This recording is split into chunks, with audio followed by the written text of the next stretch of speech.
السلام علیکم ورحمۃ اللہ وبرکاتہ۔ میں ہوں اقبال سحر اور آپ دیکھ رہے ہیں ریئل نیوز ورلڈ۔ چین میں ایشیائی اور افریقی ممالک کی بہترین مصنوعات کے حوالے سے ایک آن لائن فیسٹیول کا انعقاد کیا گیا، جس میں ایشیائی اور افریقی ممالک کی بہترین مصنوعات کو سیل کے لیے پیش کیا گیا تھا۔ اس فیسٹیول کی ایک اہم اور خاص بات یہ ہے کہ افغانستان سے منگوائے گئے چلغوزوں کو بھی سیل کے لیے پیش کیا گیا تھا۔ 1,20,000 ڈبوں پر مشتمل 25 ٹن چلغوزے اس فیسٹیول کا حصہ تھے۔ حیرت انگیز طور پر یہ چلغوزے جو 25 ٹن پر مشتمل تھے محض 100 منٹ میں سیل ہو گئے۔ افغانستان سے چین کی مارکیٹ میں چلغوزے کیسے پہنچے، یہ کہانی بڑی دلچسپ اہمیت کی حامل ہے۔ ناظرین، آپ کو یاد ہوگا کہ گزشتہ دنوں دوحہ میں افغانستان کے وزیر خارجہ ملا امیر خان متقی اور چین کے وزیر خارجہ کے مابین ملاقات ہوئی تھی۔ اس ملاقات میں افغانستان کے وزیر خارجہ ملا امیر خان متقی نے انہیں چلغوزوں کا تحفہ پیش کیا تھا، اور یہی تحفہ افغانستان کے لیے نہایت کارآمد ثابت ہوا، کیونکہ بعد میں چین نے افغانستان کو چلغوزوں کا ایک بھاری آرڈر دیا تھا، اور یہ چلغوزے پھر افغانستان سے چین میں بذریعہ فضائی راستے پہنچے تھے، اور اس طرح افغانستان اور چین کے مابین باقاعدہ تجارت کا آغاز ہو گیا۔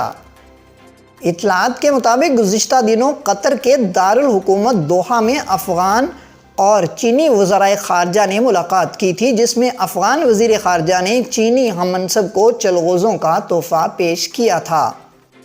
اس ملاقات کے بعد چین اور افغانستان کے درمیان تجارت کا سلسلہ شروع ہو گیا۔ چین اور افغانستان کے درمیان فضائی راستے سے تجارت بحال ہو گئی، اور یوں افغانستان سے بڑی تعداد میں چلغوزے چین برآمد کیے گئے۔ افغان دارالحکومت کابل سے کام ایئر کا جہاز 45 ٹن چلغوزے لے کر شنگھائی پہنچا تھا۔ ادھر پاکستان میں بھی افغانستان میں نئی حکومت کے قیام کے بعد چلغوزوں کی قیمت میں خاصی حد تک کمی دیکھنے میں آئی ہے۔